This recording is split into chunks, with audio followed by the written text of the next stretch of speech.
Welcome to another episode of Greater Bridgewater. We have a special hour-long episode, and in the first half hour we will conduct our final candidate conversation with our candidate for Secretary of State, Bill Campbell. And in the second half hour we will have a special election information episode joined by a Republican and a Democrat and also a co-host. And we will dig more into that in the second half hour of the show, but we are joined now in the first half hour by Bill Campbell. Bill, you're a candidate for Secretary of State, and thanks for joining us. That's right. Thanks for having me here. I appreciate the opportunity. Terrific, terrific. Now, we were discussing off-air a bit about the campaign, but first, why don't we start off with a little bit about yourself and your background. For myself, I am the city clerk in Woburn. I've been city clerk. It'll be 13 years in December. I'm an attorney by training, and I was in private practice for 12 years before my appointment as city clerk. I was elected to the city council in Woburn back in 1988. I served 2 terms, and I was elected president my second term. And I guess I believe in term limits because I served for 2 terms and I didn't seek a third term for re-election. I'm married. I have 2 children. My daughter's in college, and my son is a senior in high school. I also represented Massachusetts on the U.S. Election Assistance Commission Standards Board as the local election representative for a 5-year term. That came out of the Help America Vote Act of 2000. And what we did, it put technical people and election people in a room to try to develop standards for voting machines. So there were no questions about accuracy of voting machines. And I served as vice chair of that board while I was there as well. Very good. Now, what got you into the race for Secretary of State? Well, as I said, I'm city clerk in Woburn. I've conducted 35 elections during my career. And in the summer of 2008, there was a strong effort to have Election Day registration in Massachusetts. And Election Day registration means you go to a polling place on Election Day, you're registered to vote, and you vote. But there's no way to know whether you're going to another polling place, registering to voting, and voting there as well. And clerks really saw this as hazardous to the election business. It was going to cost about $1 million each election day for statewide election to implement. That'd be $1 million for the primary, $1 million for the final. And obviously it opens the door for fraud because there's no way to track whether someone's voted in 2 locations. Right. Now, for some of the viewers at home who may not be familiar with what the Secretary of State does, why don't you fill in the viewers of the role? It's a pretty broad range office. I think one of the most important duties is that of the elections, oversees the election division, also the securities division, oversees the registry of deeds, corporations, the state archives and public records, and then some other lesser offices. So in a sense, it's a version of what I do as a city clerk, where I keep public records and run elections, and I provide administrative support to my council. Very good. Now, what are some of the issues that concerned you in making your decision to run for Secretary of State? Well, the first one was that one that I talked about already, the Election Day registration. Election officials, local election officials saw the problems with that, and that got me into the race because we could tell there was a change in policy in the Secretary's office, that while that was pending on Beacon Hill, he was negotiating to try to make it work. And it did pass the Senate, it didn't pass the House, and that was really the first sign that I think he was losing touch with what it takes to run an election, because clerks and local election officials, we're the ones that run the elections. No matter what gets thrown at us, we make it work. And he likes to take a lot of credit for how he makes elections. We don't have, this isn't in Ohio. It's not in Ohio because of the way elections are run in Massachusetts. It's the local. But there are other issues that have come up during the course of the election. Excuse me. Now, your opponent took some heat in regards to the special Senate election back in January. Did that have anything to do with maybe you jumping in the race? Was that election? No, there was some talk. Some clerks had suggested that I consider running, but I wasn't a candidate at the time of that election. I didn't announce until after that Senate race. Very good. Now, also for people who've skimmed your website, you mentioned military and the military being able to vote. Why don't you divulge a little bit about your idea for that? Okay. Just a little bit of a background. Massachusetts has a poor record getting ballots to military personnel overseas and back. It's not just the military, it's also students studying overseas, people working overseas, working at embassies, but primarily the troops have the greatest difficulty because of the circumstances they're in. So from 2002 until 2008, all states were required to file a report with the U.S. Election Assistance Commission, which would have demonstrated your success or failure getting ballots back and forth. And the incumbent failed to file a single report from 2002 through 2008. The Justice Department came in and was going to bring action against Massachusetts, and he filed a settlement agreement with them. In January of 2009, the Pew Center for the States did a report on overseas voters and they placed Massachusetts on the no time to vote list. And what the problem is that you have to have, and it is a magic number, a lot of studies have determined this, that you need to have 45 days from the date that you place a ballot in the mail in East Bridgewater to get it overseas and back to be counted on election day, 45 days. So Massachusetts has 49 days between our primary and our final election. And when you count the time for recounts, if you have a recount, certifying the election and printing the new ballots, you really have about 35 days. So you're not within that 45-day window. So the incumbent secretary's solution was to allow overseas voters, the troops, to vote by email or fax. And you may have heard his commercial saying, for the first time ever, military personnel get to vote electronically by email or fax. But what the commercials don't tell you is if they choose to vote in that way, they have to sign a statement saying, I hereby voluntarily waive my right to a secret ballot. Because it's a paper ballot, it's not going to go through the machine.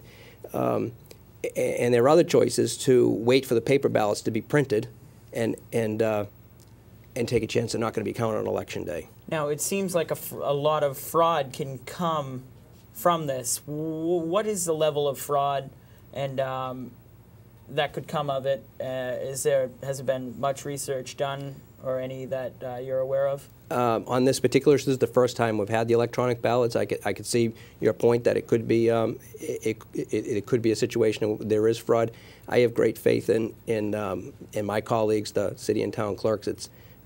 We work very hard to try to keep things fair and honest. But you're right. There's a ballot coming in on a fax machine, and it's not a dedicated fax machine. It's the fax machine in my office.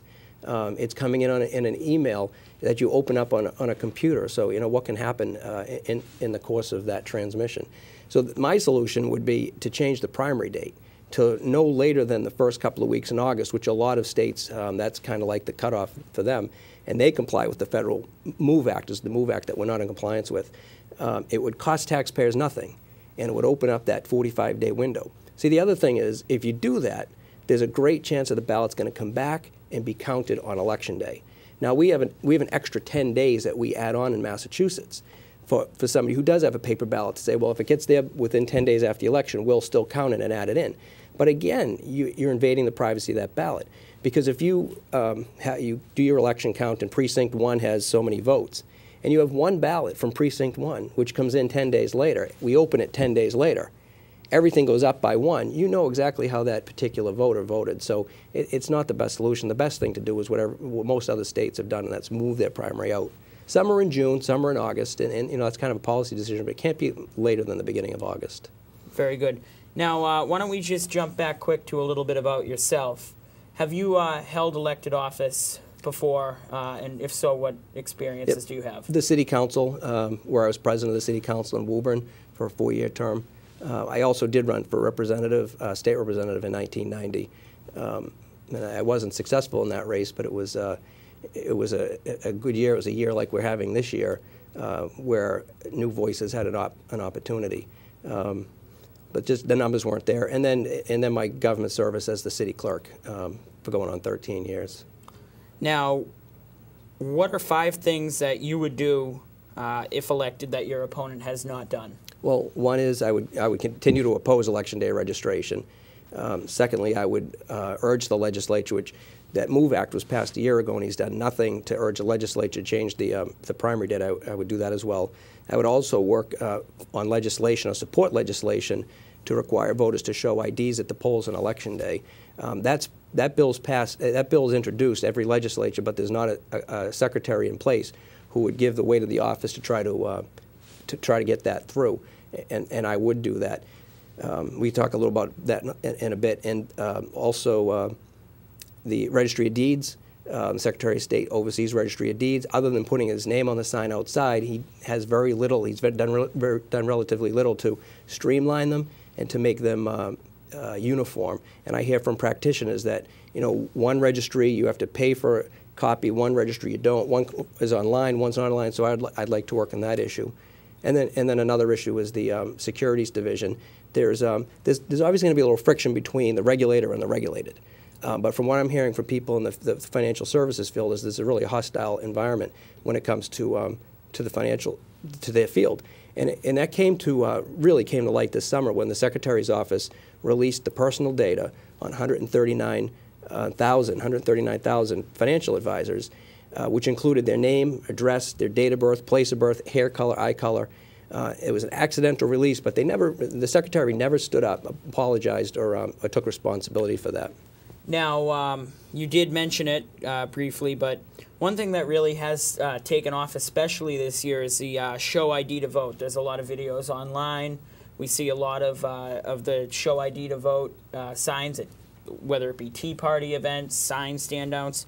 Where did the idea come from? And it sounds simple enough. Why don't you clue the viewers in a little bit about it? It's the one issue that gets the most positive response when I go out is showing an ID to vote.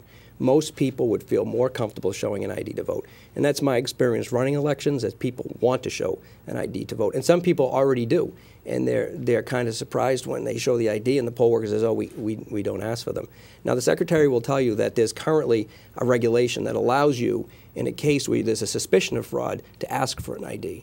But that's not the solution, because it's a case-by-case basis. And if I ask you for an ID and I don't ask somebody else, you're opening everybody up to lawsuits, and it looks like discrimination. So if everyone showed an ID, that would even the playing field and make it fair for everyone. Now, has voter fraud been a concerning or big issue over the last couple of elections?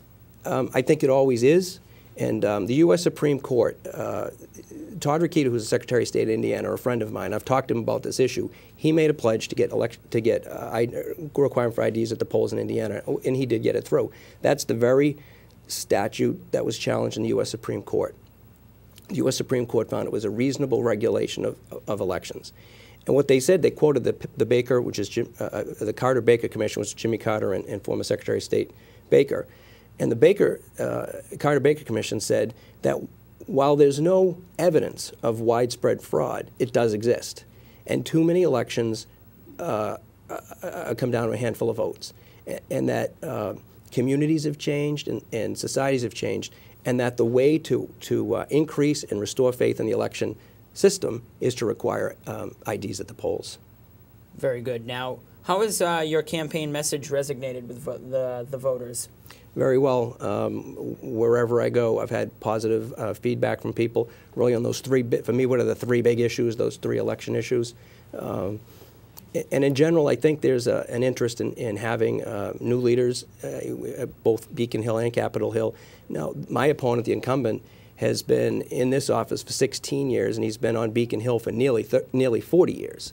And when I've gone out, whether it's a community event or a candidates forum or even the number of parades I've marched in this year, people want to know, are you an incumbent or not?